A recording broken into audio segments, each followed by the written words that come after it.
Why am I still a Christian? That's the question I'm thinking about this week while I go running. I'm training for a marathon in November. I'm a real life pastor, real life runner, and I got some real life questions. Let's go.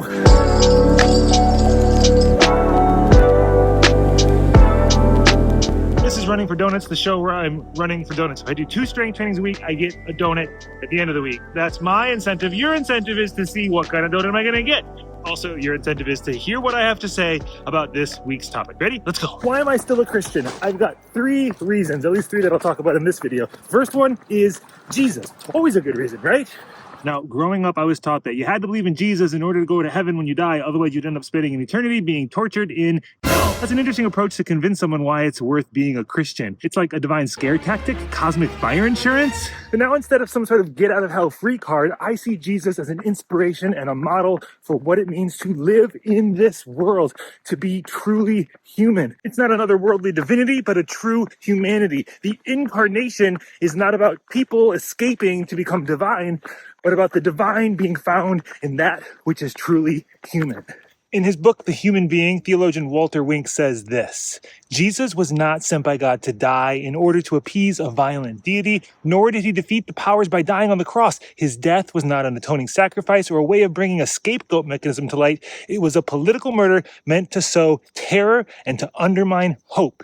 His violent death exposes the domination system as oppressive and violent. His resurrection challenges the ultimate power of the system and invites us to be people of God here and now, where oppressive systems remain powerful and must be challenged. Jesus teaches us how to live and shows us the risks of living God's compassion in an unjust world. Let's read that one more time.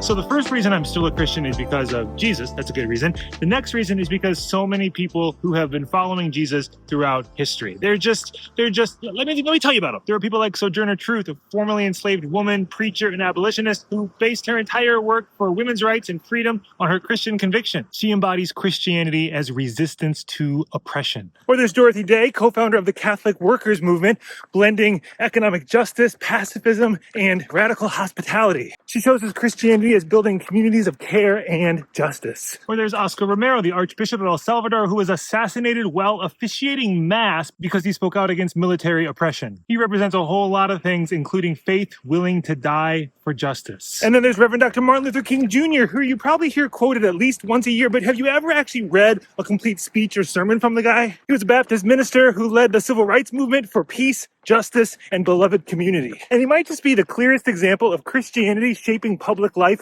for liberation. Sure, there are plenty of Christians who make me embarrassed to have that label, but there's also so many more than these 4 who make me proud to be a part of this tradition. As a Christian, I'm a part of this vast community that spans time and space and includes people that look a whole lot different than me, and I need that. I'm one more runner catching and carrying and passing the baton in this ongoing race to help bend the moral arc of the universe towards justice.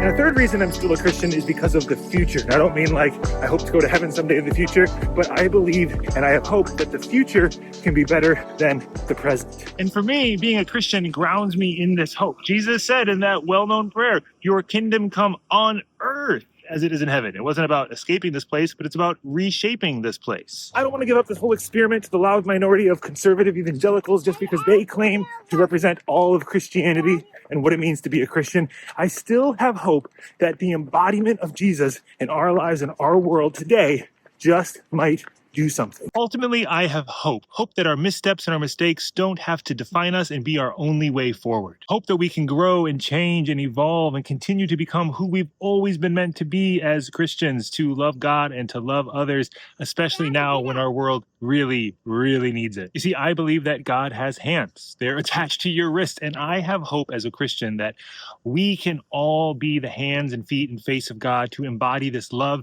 and justice and compassion and empathy in the world now and tomorrow and the next day and the next day and the next. So there you have it, 3 reasons why I am still a Christian. But the other big question is, do I get a donut this week? If I do my 2 strength training workouts every week, I get a donut. So, let's find out.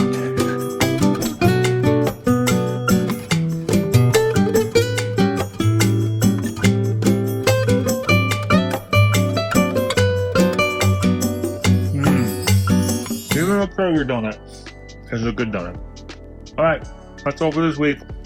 We'll see you next week. More running for donuts, and we're talking about something. I'll put it on screen right here. Here you go.